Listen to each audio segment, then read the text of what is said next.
Hola, ¿qué tal amigos? Bienvenidos a ¿Cuánto nos queda? Una vez más estamos aquí. Tenemos un gran invitado, un invitado muy especial, Daniel Lacalle. Un gusto saludarte. ¿Cómo estás, Daniel? Qué gusto hablar contigo, Daniel. También, colega Me y, alegro. y con nuestro mismo nombre, o sea que un gusto. Sí, aquí vamos a la confusión, ¿no? Tocayo. Qué bueno que nos acompañes el día de hoy. La verdad que no es la primera vez que nos acompañas. ¿Cuánto nos queda? Es un programa que ha empezado para Juan Fury desde hace ya bastante tiempo y nos agrada muchísimo tenerte como invitado el día de hoy. Queríamos empezar a hablar, si nos ponemos ya enseguida en materia, sobre lo que está ocurriendo en este momento con la Fed. La Fed tiene planeado, o el consenso en este momento es de que la Fed suba 0.25 puntos básicos en la próxima reunión. Pero hemos visto lo que está pasando con el sector bancario. Hay muchas personas que piensan que esto podría ser un error, pondría más presión a los bancos en los Estados Unidos. Y viendo lo que está pasando recientemente con First Bank, First Republic Bank, que precisamente anunciaba ayer que tenían 104 billones de dólares en depósitos y que habían perdido en los últimos 3 meses 72 billones de dólares de depósitos. Las acciones se desploman en este momento fuertemente en el banco. Tú, viendo todo lo que está pasando con el sector bancario, ¿crees que hay una crisis bancaria o es un incidente? Y si esto puede afectar la decisión de la Fed en la próxima reunión. ¿Qué crees tú que podría pasar con la Fed en la próxima reunión? Sí, efectivamente, ahora mismo hay una situación complicada en algunos bancos con unas características muy específicas. Cuando saltó el caso de Silicon Valley Bank, inmediatamente se creó una narrativa que el problema era de Silicon Valley Bank, que no había tomado las medidas de protegerse del riesgo de subidas de tipos, que tenía demasiada exposición a bonos soberanos a largo plazo, etcétera. Pero no se habló correctamente de cuál era la causa, ¿no? Y la causa fundamental es más extendida que el caso de un banco en California, ¿verdad? Yo creo que a lo que nos estamos enfrentando es a un problema de falta de confianza en algunos bancos que habían tomado una posición en los últimos años, pues en la que con las tasas extremadamente bajas y con el exceso de liquidez habían tomado, bueno, pues la única decisión que podían tomar, que era cubrir sus depósitos con bonos a largo plazo. La Reserva Federal, efectivamente, lo que ha hecho ha sido introducir una medida de liquidez que evita que un banco como First Republic pues vaya a entrar en una situación como la de Silicon Valley Bank, pero no evita, el miedo es libre, que los ciudadanos digan, bueno, la Reserva Federal dice que está todo garantizado, pero yo por si acaso mi dinero lo saco. Y sobre todo, muchas veces cuando hablamos de la fuga de depósitos, la gente en el mercado tiende a pensar que la fuga de depósitos son filas de ciudadanos, pensionistas, ahorradores, intentando sacar su dinero. No, normalmente la fuga de depósitos suelen ser pequeñas y medianas empresas que tienen su caja en el banco. ¿De acuerdo? Entonces, y esa era la razón por la que la Reserva Federal decidió rescatar todos los depósitos de Silicon Valley Bank. ¿Ya? Entonces nos encontramos en una situación en la que la Reserva Federal, pues, se encuentra, como se dice en inglés, between a rock and a hard place, entre la espada y la pared, ¿verdad? En el sentido de que si sube las tasas demasiado, el riesgo de que se vayan a generar mayores sustos como el de Silicon Valley Bank o el de First Republic es importante. Y si no sube las tasas, el riesgo de que la inflación continúe siendo elevada y por lo tanto Galopante, el claro. problema sea más generalizado, porque no debemos olvidar que al final el problema de estos bancos viene de 2 décadas acostumbrados a que no iba a haber inflación con enorme expansión de múltiplos en los activos de riesgo, y de repente cuando aparece la inflación, pues caen las bolsas, caen los bonos, los activos del banco tienen menos valor y se genera un agujero patrimonial, ¿no? Por lo Claro, tanto, falta de liquidez. claro, falta de Claro. liquidez y además pérdida de valor patrimonial de los activos. Exacto. Entonces, yo creo que la Reserva Federal va a tener que tomar una decisión salomónica que probablemente no va a contentar a nadie.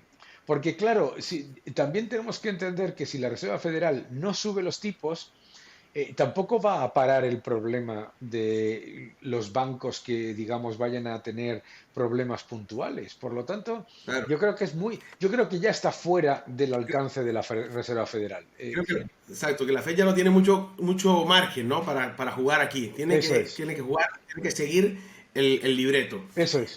Pero hay algunos analistas, yo veo a Siegel, que es uno que invita mucho a veces en CNBC, y él viene con una teoría de que la inflación es mucho menor de la que realmente tenemos, que los datos que sigue la Fed vienen con un lag, con un retraso importante y se centra mucho en el shelter. Obviamente el shelter tiene, o digamos refugio, tiene un peso muy grande en lo que tiene que ver con el CPI, con la inflación. Entonces yo me hago una pregunta, o te paso la pregunta, y ¿es posible que la Fed esté estimando la realidad de la inflación? Que es posible que esté apretando demasiado Ah, y que la inflación realmente esté ya resuelta de alguna forma u otra y que hay que más esperar a que seguir apretando, o es una idea equivocada y tenemos todavía mucha inflación por delante. oh, ¿Cuál es tu percepción? yo creo que no ha habido en la historia jamás un banco central de ningún país que haya exagerado la inflación.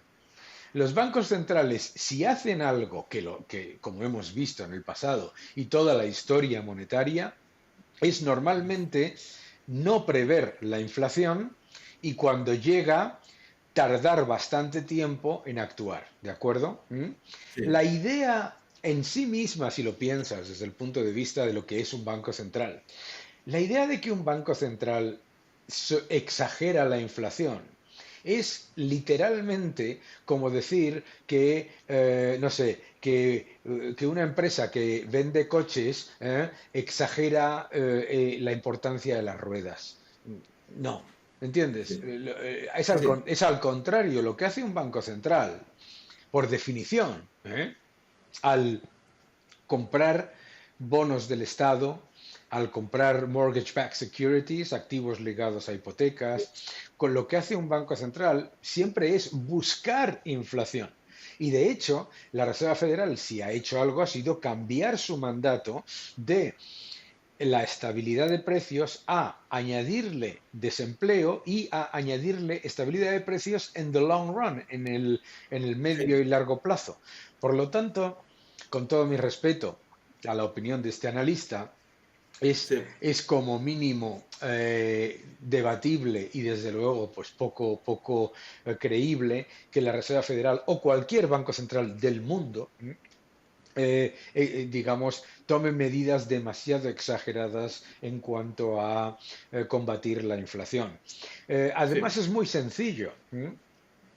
Fíjate lo que está haciendo la Reserva Federal. La Reserva Federal ha elevado las tasas, pero las tasas siguen en términos negativos reales con respecto a la inflación. Por lo tanto, si este analista tuviese razón, entonces lo que pasará es que las tasas empezarán a ser, o en términos reales, Por encima. neutrales o positivas. Por lo tanto, Sí, la Reserva Federal de momento no ha hecho nada mal, ¿de acuerdo? no, correcto. Está normalizando. Segundo, la Reserva Federal, precisamente por el caso de Silicon Valley Bank y otros bancos regionales, ha dado la vuelta a lo que se llama el tightening, la normalización, la contracción monetaria, y ha vuelto a subir su balance. Y se ha dado la vuelta el balance de la Reserva Federal aproximadamente en un 70% de lo que había hecho de contracción, ¿no? Por lo tanto, si supongamos que este analista tuviese razón, que yo no estoy de acuerdo, eso es lo primero, ¿no? La Correcto. Reserva Federal todavía no ha hecho nada que, digamos, pudiese considerar que se ha exagerado su acción. Supongamos que no tiene razón. La Reserva Federal está muy lejos de normalizar. Tan lejos de normalizar, correcto. Entonces, basado en esto que estamos hablando y teniendo en cuenta los riesgos tangentes que hay en el sector bancario en este momento, bueno, si podemos decir en el sector bancario, pero más regional o sector, o de sector en particular, porque si vemos los grandes bancos se han beneficiado un poco de la situación que le ha pasado a estos, porque la cantidad de outflows de estos bancos regionales está llegando como inflow a bancos más grandes, ¿no? Y esto también, hay que decirlo, no es que haya una crisis bancaria, más bien es una cuestión de sectores Mm, de la banca en particular. mm. Pero pasando todo esto, entonces, la Fed todavía tiene que seguir el libreto y es posible que sigamos, o sea, que subamos ese 0.25, que hay un consenso.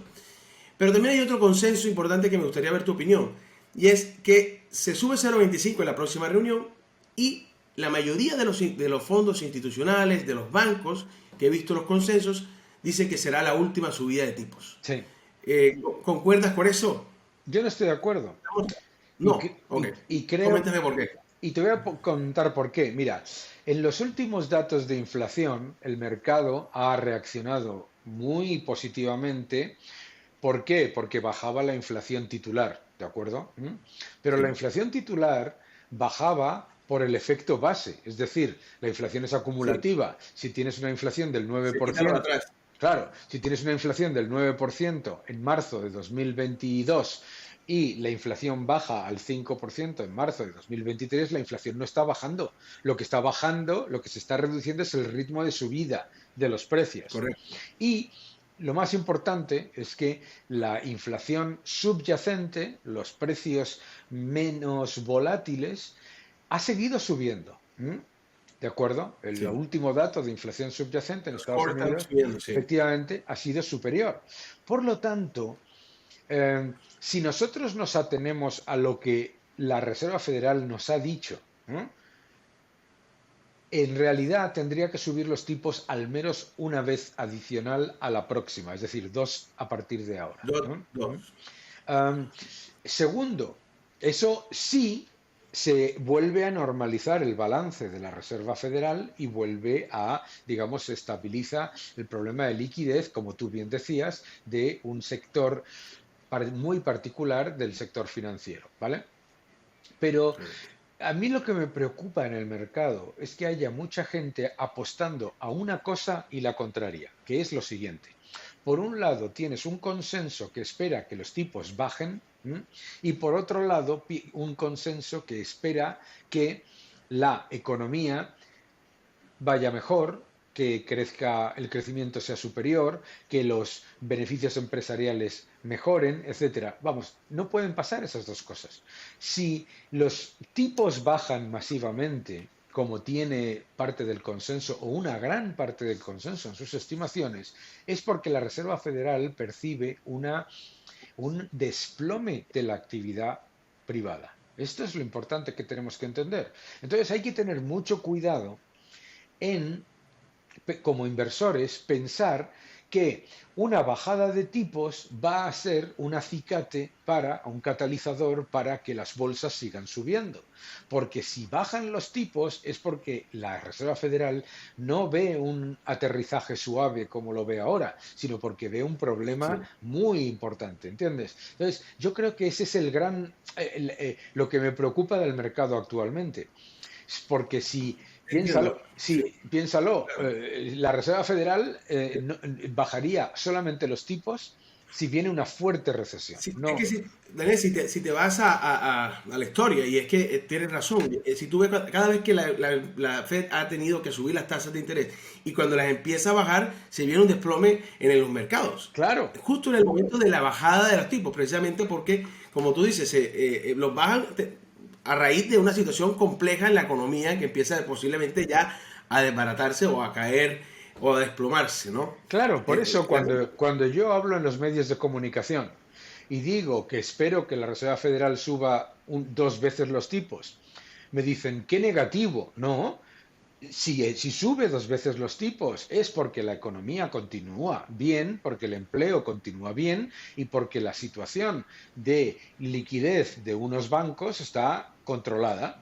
Ese es un bullish, un mensaje positivo. Es curioso que se haya introducido en la mentalidad de los operadores de mercado que la buena noticia es que a partir de junio la Reserva Federal, ojo, en las últimas estimaciones que he visto, va a bajar los tipos todo lo que los ha subido en el último año, en los últimos 6 meses del año.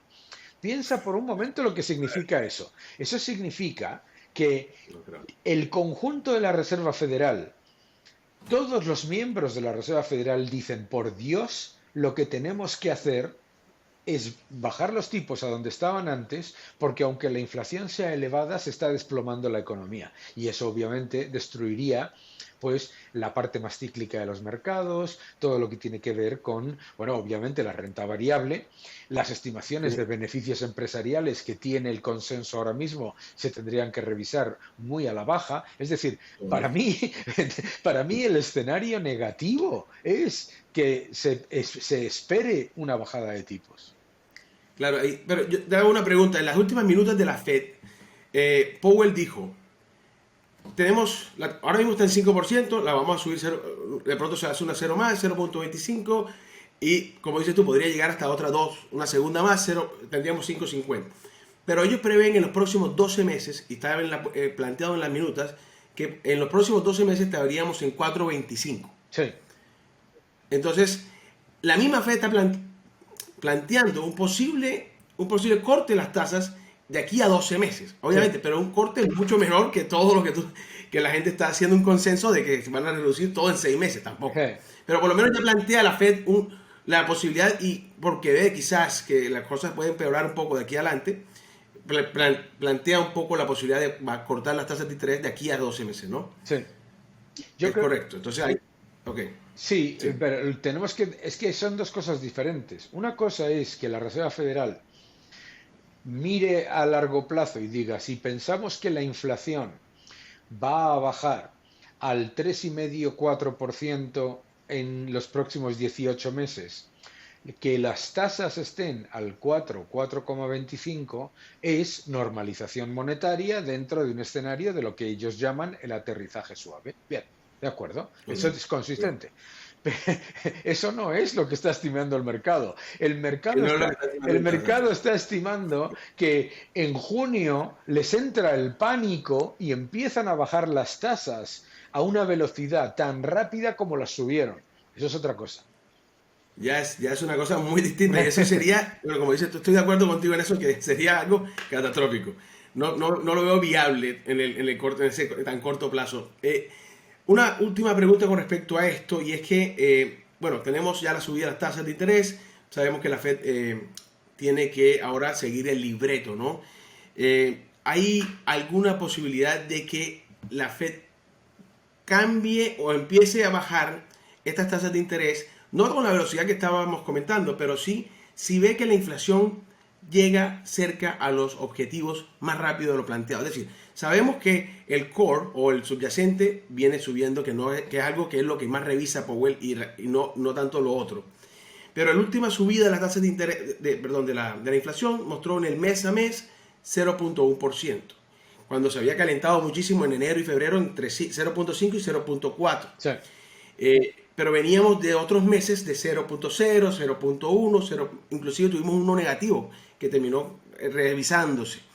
Pero sí, después de este 0,1 tenemos los siguientes controlados, es decir, a 0 o 0,1 igual que el pasado. En los próximos 3 meses, lo que borramos de los meses anteriores van a ser aproximadamente 2,5%, sí. que se borran en los próximos 3 meses. Que, como sabemos, es acumulativo, se van calculando, son 12 meses, y no es que vayan bajando los precios, sino que se va simplemente creciendo más lento. Entonces, si llega a 2,5% en teoría, año a año, ¿tendría pies la Fed para hacer algún tipo de pivot o no? No necesariamente con esos números podría ser un pivot. Teniendo en cuenta que la principal razón por la que ocurriría lo que el escenario que tú acabas de delinear es por el Sí. efecto base, es decir, a medida que vamos pasando el año 2023, la base sobre la que se calcula la inflación es más alta porque la inflación tocó techo en julio del año 2022, más o menos, ¿no? ¿Eh? Sí, Que es sí, cuando el 9,1, sí. Eso es. Entonces, ¿qué es lo que pasa? Lo más probable es que el escenario que estamos viviendo ahora, que tú acabas de delinear, enero, febrero, marzo, abril, mayo, junio, incluso julio, parezca esa tendencia.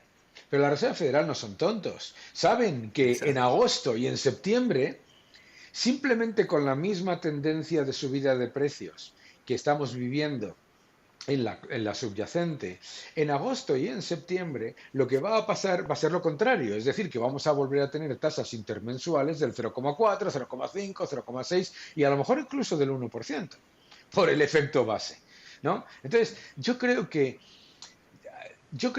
los inversores, yo creo que en general la inmensa mayoría cometimos un error en el año 2022, que fue el siguiente, cuando la inflación ya era una evidencia empírica y total y absolutamente incuestionable, pensar que los bancos centrales no se iban a atrever a hacer lo que estaban diciendo que iban a hacer.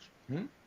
Es Correcto. decir, ¿y qué es lo que me da a mí un poco de miedo? Lo que me da a mí un poco de miedo es que teniendo un mensaje inequívoco por parte de la Reserva Federal que una vez se hayan subido las tasas al nivel de normalización, lo que harán probablemente es mantenerlas porque tiene que estar, hay como una especie de conjura en ese consenso que tú y yo comentábamos de no me lo quiero creer, no me lo quiero creer, tienen que bajar las tasas, ¿sabes?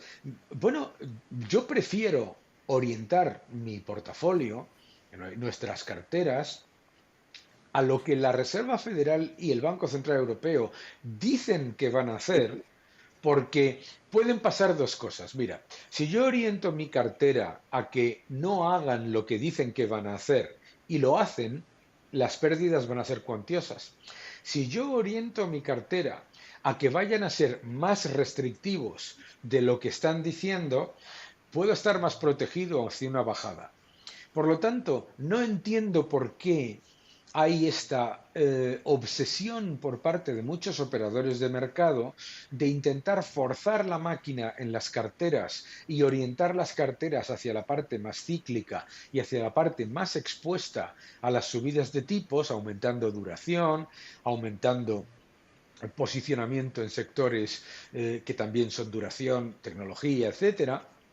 Es decir, Sí, que vamos a hablar ahorita de él. yo creo que hay que ser más cautelosos. La Reserva Federal Bueno, ha dicho explícitamente que una vez que llegue al nivel que consideran de normalización, a partir de ahí los mantienen los tipos, ¿m? Para ver qué es lo que va a sí. ocurrir, cómo va evolucionando la economía.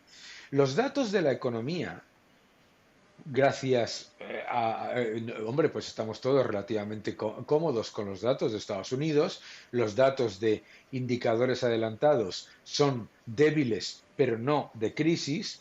Los datos de empleo están debilitándose, pero no son malos.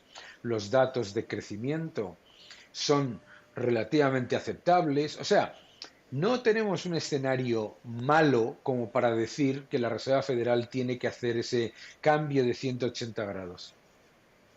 Ok, ok. Estoy de acuerdo. De hecho, aunque algunos números ya empiezan a mostrar debilidad, pero comentabas algo sobre las carteras expuestas y hay un tema curioso que está pasando ahora que es las tecnológicas. Hay un rally exagerado en las tecnológicas. Si tú ves, hay un 152% en Meta, por ejemplo. Microsoft reportando con buenos números al final de la jornada y terminaron teniendo una subida casi del 7-8%. Y bueno, tenemos algunas tecnológicas que Alphabet, entre otras, muy, muy interesantes. Pero muchos dicen que podríamos estar ya en una burbuja en este momento de la subida de esas tecnológicas porque no hay una razón real o de peso para esta subida. ¿Crees tú que las tecnológicas van a seguir liderando este rally o crees tú que estamos ante el momento de cambiar de sector, de ponernos, bueno, ya nos comentabas un poquito lo que piensas tú de no ponernos tanto en las carteras, pero ¿qué opinas de este rally? ¿Crees que van a seguir liderando las tecnológicas o es momento de hacer un cambio? Pues yo creo que lo que pasó con las tecnológicas en el año 2022 sí fue bastante exagerado, ¿verdad? Las tecnológicas cayeron Una caída, masivamente, dices tú. Sí, sí, cayeron masivamente y muchas de ellas, como estas que estás comentando, te estaban publicando unos resultados muy buenos, ¿no? ¿Mm? sí, ¿Por qué? Porque, Es verdad que el sector tecnológico es muy sensible a las subidas de tipos de interés y es muy sensible a la normalización monetaria, pero yo diferenciaría, porque no es lo mismo Microsoft o Alphabet que una tecnológica, que es una startup, que necesita ampliar capital, que todavía no ha generado Que no hace beneficios. dinero. Claro, Exacto. entonces yo creo que el problema ha sido poner en el mismo saco a todas las empresas. Correcto. Y claro, pues cuando a mí cuando nos publica unos resultados Microsoft o cualquiera de las tecnológicas que generan beneficios, que demuestran, uno, que las subidas de tipos de interés no han afectado a su negocio. Dos, que su nivel de generación de caja no solamente no se ha reducido, sino que ha aumentado, ¿verdad? Entonces Sí, dices, pero bueno, ¿por qué estoy yo vendiendo este valor? Y entonces claro. lo que se ha generado en este periodo ha sido un short squeeze, ¿no? De Sí, libro, ¿no? Mucha gente con la caída de las tecnológicas se pone corto de las tecnológicas y claro, al ponerte corto de las tecnológicas, ¿cuáles son las que tienen mayor capitalización y mayor volumen de acciones para prestar? Pues Microsoft, Alphabet, meta, las famosas etcétera. FAN, Meta, ¿no? Sí, las fan, Etcétera. sí, sí. Entonces, ¿qué es lo que pasa? Que es muy fácil que se cree un short squeeze cuando los resultados son muy buenos y además los efectos que normalmente tendría la normalización monetaria en una empresa tecnológica no los ves en esa empresa, porque ni les afecta los tipos de interés ni les afecta. Entonces, yo creo que hay que diferenciar. Yo creo que nosotros comentábamos a principio de año la importancia de ser siempre selectivos, ¿verdad? Y es una cosa que se repite mucho en el mercado. Esto es, hay que ser selectivos, pero es que es verdad, ¿sabes? Parece como un mantra Cien por ridículo. ciento.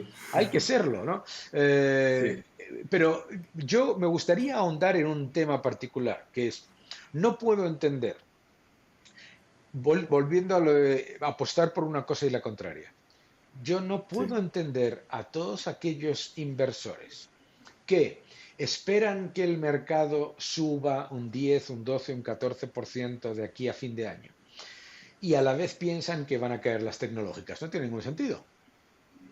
Correcto. El S&P 500, el 30% son las tecnológicas. Exacto. Si Y hay, el Nasdaq ni se diga. claro, si hay rally, el rally tiene que venir con las tecnológicas.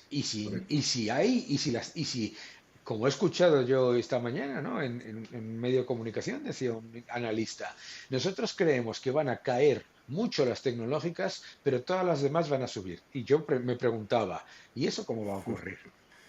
Porque, Eso no lo he visto yo todavía tampoco, Daniel, te cuento. Yo no he visto claro, eso cómo funciona. entonces, vuelvo a repetir el riesgo que corremos todos, ante un escenario, digamos, en el que entra mucho la emoción de apostar a una cosa y la contraria.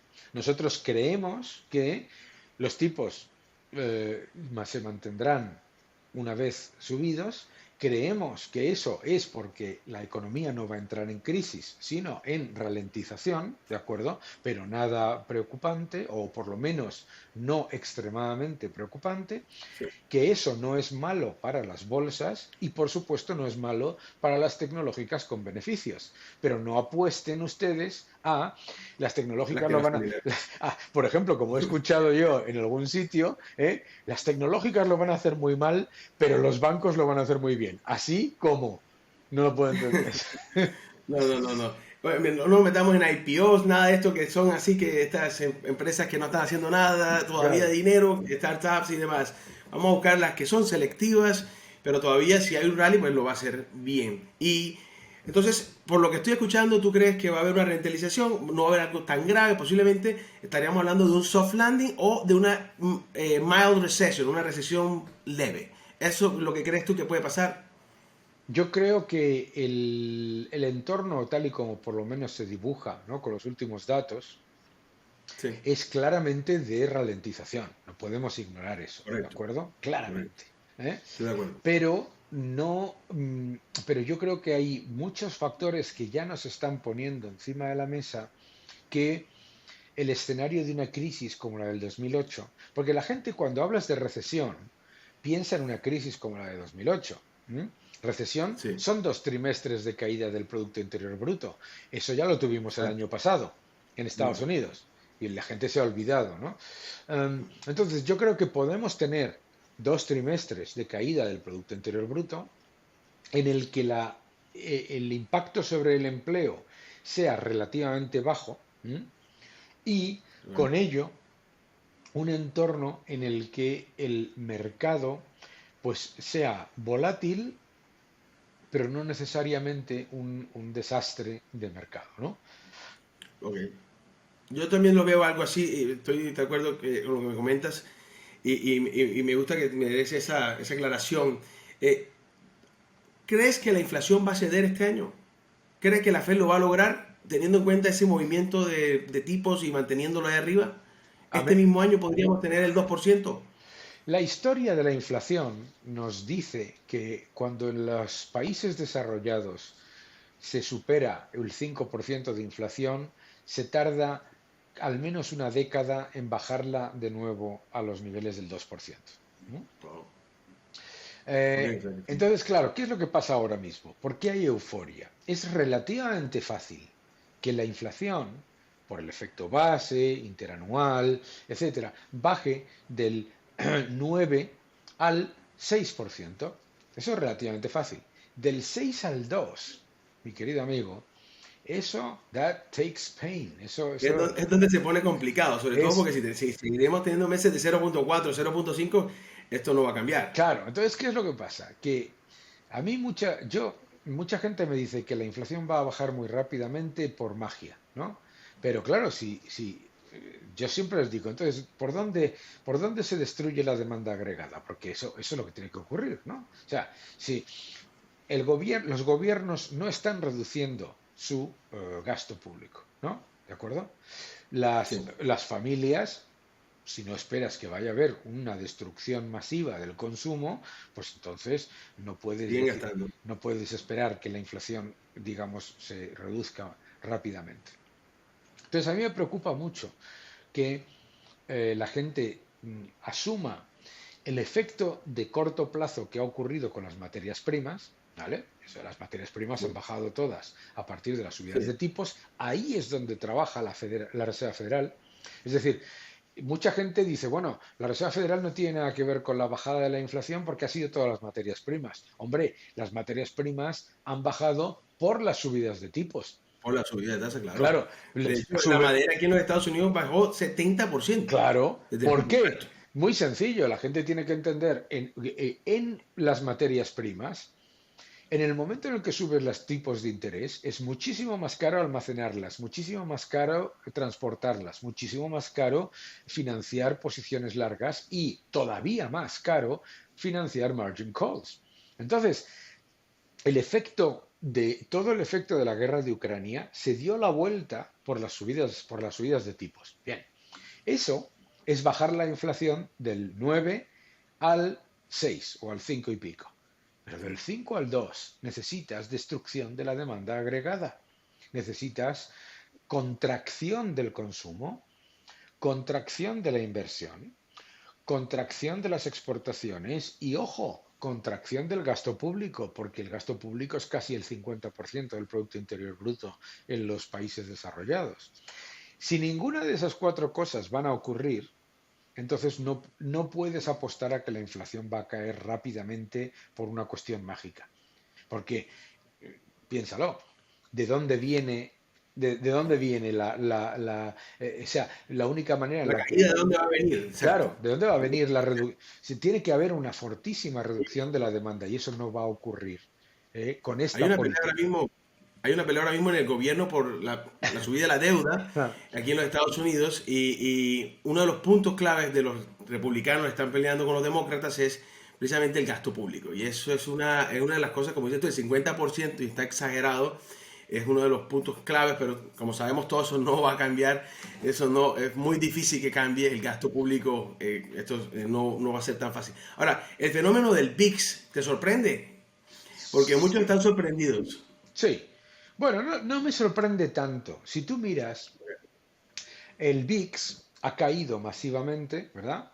El índice Sí, que la la medida de volatilidad. volatilidad. ¿eh?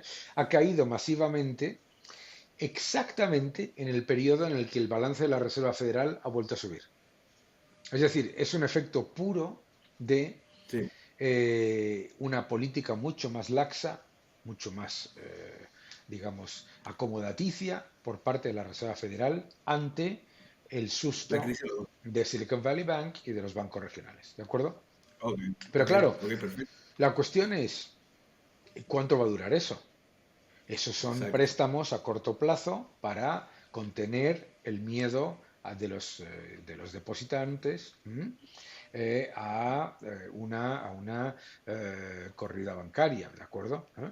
Pero, por lo tanto, yo creo que la caída del VIX es un reflejo de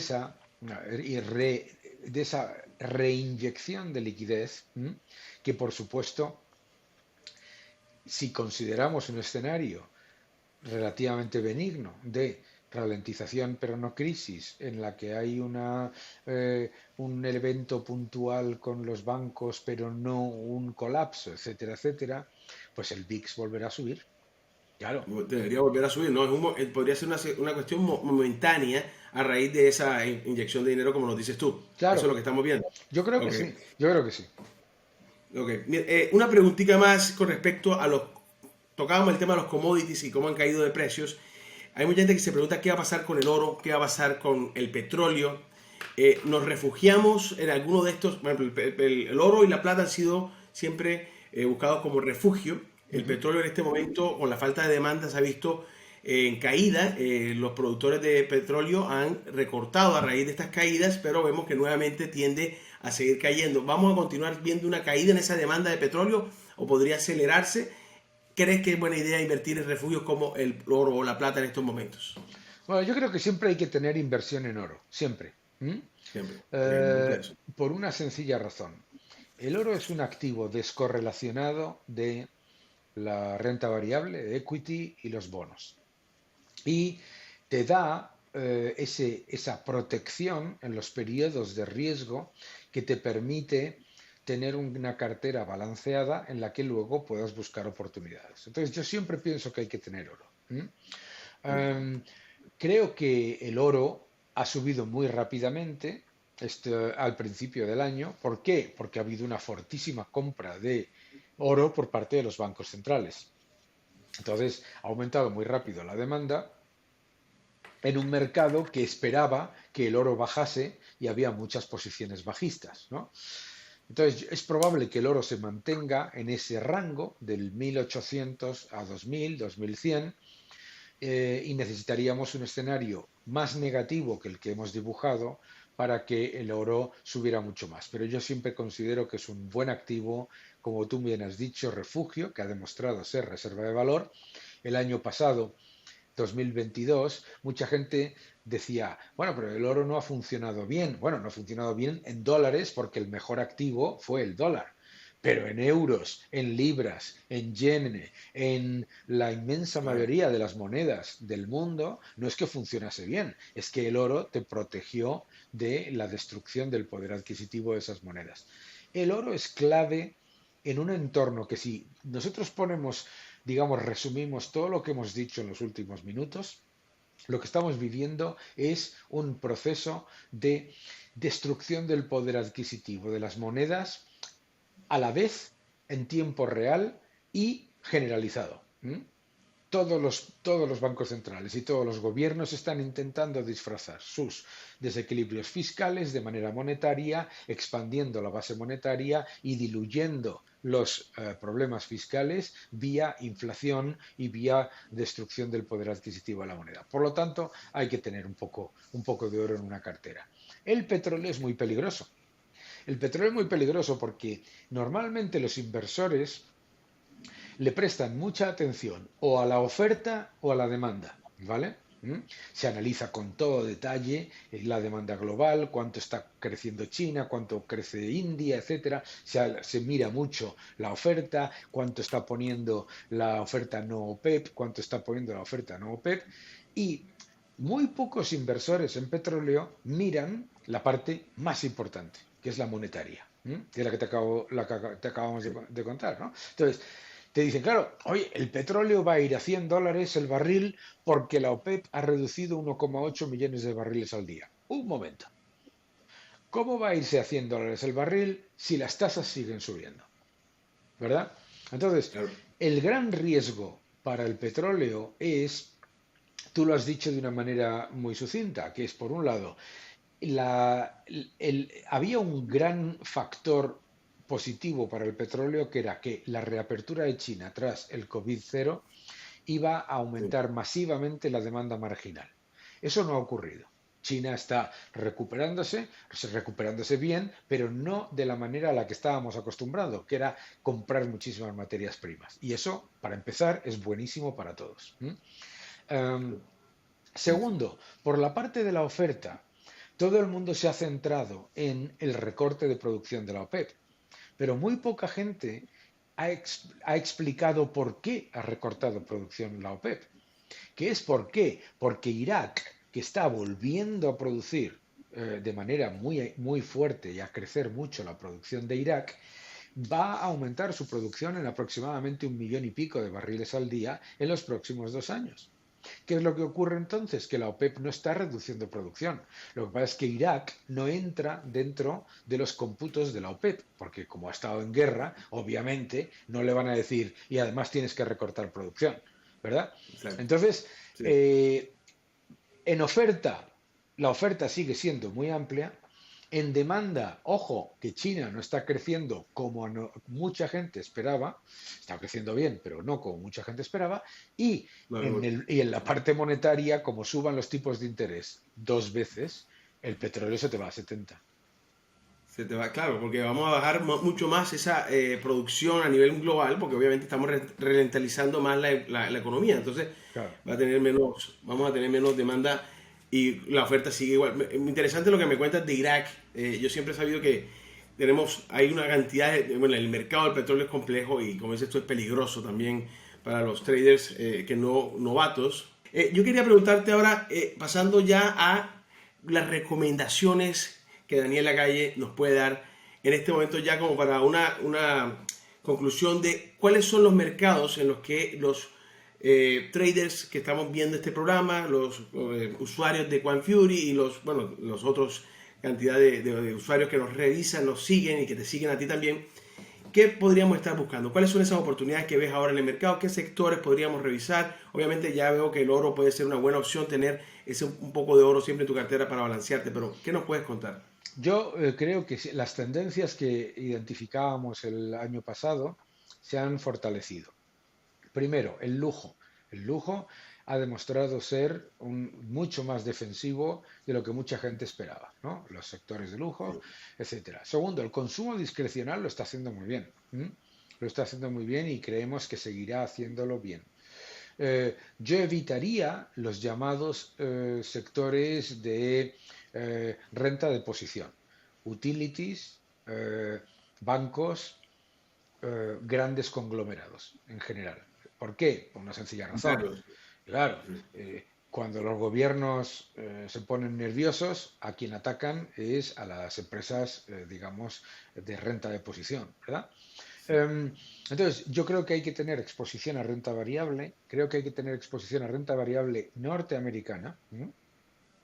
El riesgo que se toma comprando renta variable en el S&P 500 o en el Nasdaq comparado con cualquier índice de países emergentes o el índice europeo es mucho menor. ¿M?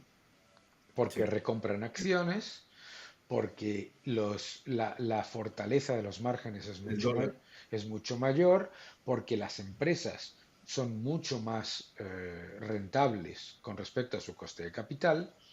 Y yo sería muy cauteloso con ese trade que se ha generado, esa apuesta que se ha generado a principios de este año de Europa, Europa, Europa, Europa, como si fuese la gran apuesta. Ojo, que esa siempre sale mal. ¿M? Me parece bien desde un punto de vista, ojo, monetario. El Banco Central Europeo está subiendo tasas, va por detrás de la Reserva Federal y está siendo más diligente con respecto a todo eso. Entonces, eso apoya a la renta variable europea, durante un tiempo fenomenal. Pero yo no aguantaría ese trade hasta octubre del 2023. Hasta el fin. Entonces, eso en renta variable. En bonos, yo creo que el gran riesgo que está tomando el mercado es tomar demasiada exposición a duración. ¿Mm? Yo creo que aumentar un poco la duración no ha sido una mala idea. Hay muy buenas oportunidades en papel comercial, muy buenas oportunidades en pagarés y hay muy buena. ¿Por qué? Porque en realidad, si lo piensas, las empresas a corto plazo tienen un balance muy sólido. Entonces, en esos nichos hay muy buenas oportunidades. Pero yo sería cauteloso en las dos partes de mayor riesgo, que es el riesgo soberano, ¿m? Ok. Y el high yield. Viajar es complicado en estas condiciones. Me alegra mucho lo que nos has comentado el día de hoy. Si quiero hacer un pequeño como una conclusión, vemos que de aquí a fin de año y lo que podemos sacar las conclusiones de nuestra conversación es que esperamos continúa la ralentización de la economía. Vamos a tener una Fed que va a mantener su palabra. Lo hemos visto que la ha mantenido durante todo el tiempo, entonces es mejor escuchar lo que ellos dicen a que tratar de creer que van a hacer algo diferente a lo que nos están diciendo. ¿Y tú crees que las equities o todos esos seguros, vamos a ver en las acciones todavía un movimiento alcista, teniendo en cuenta obviamente buscando bien esas acciones, haciendo un buen búsqueda, picking correctly, o buscando claramente cuáles son esas oportunidades en el mercado, pero podríamos ver todavía continuar ese movimiento alcista en algunas acciones? Pero el mercado en general, ¿lo ves alcista o bajista para fin de año? Lateral. Yo creo que hay más, Lateral. yo creo que hay más Ok. probabilidades de lateralidad. Yo Teniendo el sentido. otro día escuché a alguien decir que este año probablemente entre enero y mayo se genere toda la subida del año. En ¿M? 2023. Yo eso ya no entro. Nosotros somos inversores a largo plazo y lo que buscamos siempre es oportunidades en cada momento y además nosotros tenemos que estar invertidos el 100% todo el tiempo. Otra gente pues tiene Puede irse acá.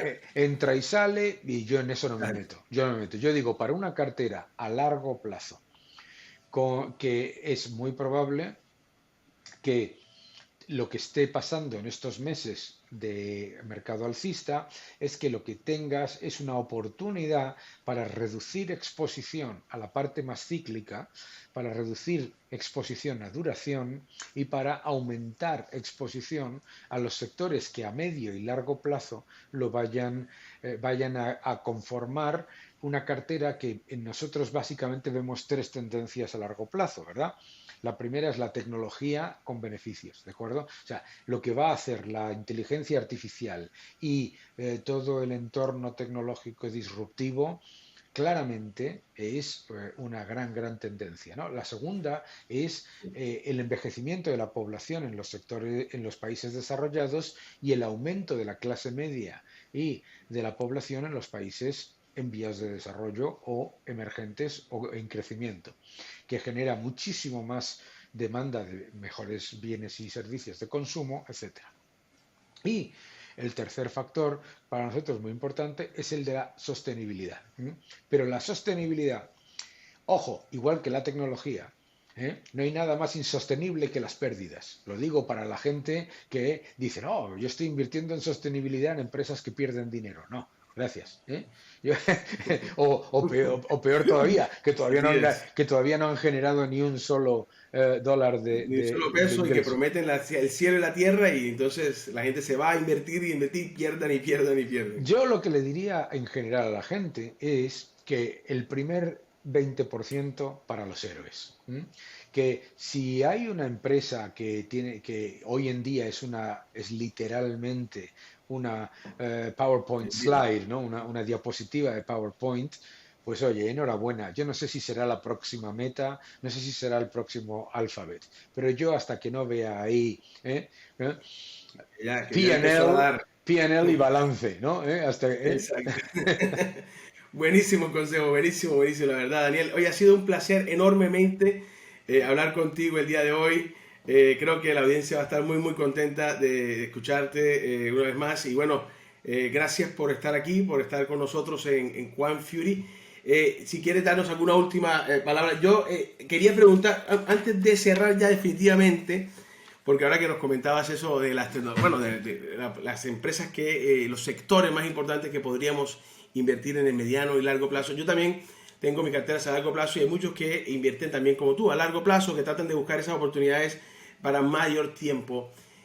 Teniendo en cuenta lo que nos acabas de decir, viendo lo que está pasando con la inflación y ya haciendo ya un resumen general, ¿crees que 2024, 2025, viendo las cosas como están ahora y viendo que posiblemente no va a haber tanto sofoco con la economía, más que todo hay que esperar a que vaya esa inflación, podríamos tener buenos años los venideros 24, 25, sin tratar de tampoco de ponerte aquí de adivinar, ¿no? Claro, yo creo que hay una cosa que tenemos que saber, y esto es un dato. ¿M? Las crisis económicas son cada vez más frecuentes y cada vez más cortas. ¿M? La gente se preocupa porque son cada vez más frecuentes, y es cierto, ¿m? Pero son cada vez más Sí, cortas, ¿de acuerdo? Entonces yo creo muy bien. que esos periodos, que suelen ser muy, muy cortos ahora, antes una crisis económica, cuando yo era joven, pues Sí, una crisis económica duraba 5 o 7 años, ¿no? Ahora una crisis económica no te llega siquiera a lo mejor a un año y pico, ¿no? Por ok. lo tanto, para Yes. los inversores, saber que las crisis económicas son más frecuentes, pero cada vez más cortas, es también importante a la hora de crear carteras. ¿M? Porque lo que te da oportunidad es, primero, no pensemos que el mundo va a desaparecer. Bueno, pues también puedes pensarlo si quieres, no pasa nada. Pero hay que ir monitorizándolo.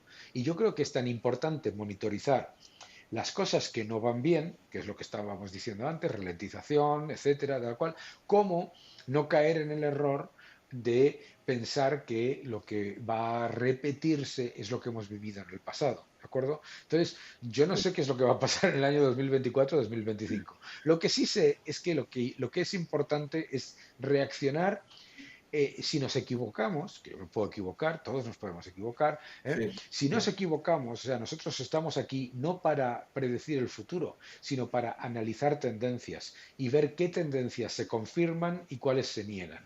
Y las que comentaba yo antes, todas esas se han confirmado en el 20 y el 22.